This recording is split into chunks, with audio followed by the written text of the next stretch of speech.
এই মুহূর্তে সব থেকে বড় খবর, ২৬-এর বিধানসভা ভোটে বড় চমক। হাই ভোল্টেজ আসন হতে চলেছে ভবানীপুর কেন্দ্র। বিধানসভা ভোটে ভবানীপুরে মমতাকে হারানোর এবার চ্যালেঞ্জ ছুড়ে দিল রাজ্যের বিরোধী দলনেতা শুভেন্দু অধিকারী। ভবানীপুর কেন্দ্রে তৃণমূল সুপ্রিমো মমতা বন্দ্যোপাধ্যায়কে হারানোর হুঁশিয়ারি অনেকদিন ধরেই দিচ্ছেন বিজেপি নেতারা। এসআইয়ের খসড়ার তালিকায় ভবানীপুর বিধানসভা কেন্দ্র থেকে ৪৪,০০০ বেশি ভোটারের নাম বাদ যাওয়ার পর ভবানীপুর নিয়ে আরও আত্মবিশ্বাসী হয়ে উঠেছেন বিজেপি নেতারা। তাহলে কি আগামী বিধানসভা ভোটে মমতা বন্দ্যোপাধ্যায় বনাম শুভেন্দু অধিকারীর লড়াই দেখবে ভবানীপুর? সেই ধোঁয়াশা বাড়ালেন এবার বিরোধী দল নেতা শুভেন্দু অধিকারী। এদিন ভবানীপুরে তিনি প্রার্থী হচ্ছেন কিনা সেই প্রশ্নের উত্তরে সাংবাদিকদের শুভেন্দু অধিকারী বলেন, ভবানীপুরে মমতা বন্দ্যোপাধ্যায়কে হারাবই।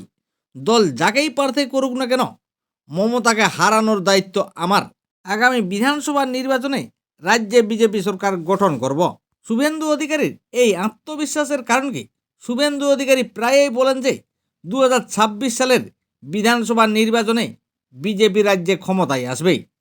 তিনি মনে করেন ২০২৬ সালে রাজ্যে নরেন্দ্র মোদীর নেতৃত্বে বিজেপি সরকার গঠিত হবে। তাছাড়া তিনি কর্মীদের হুঁশিয়ারি দিয়ে বলেছেন যে বিজেপি ক্ষমতায় এলে চোরদের জেলে পাঠানো হবে।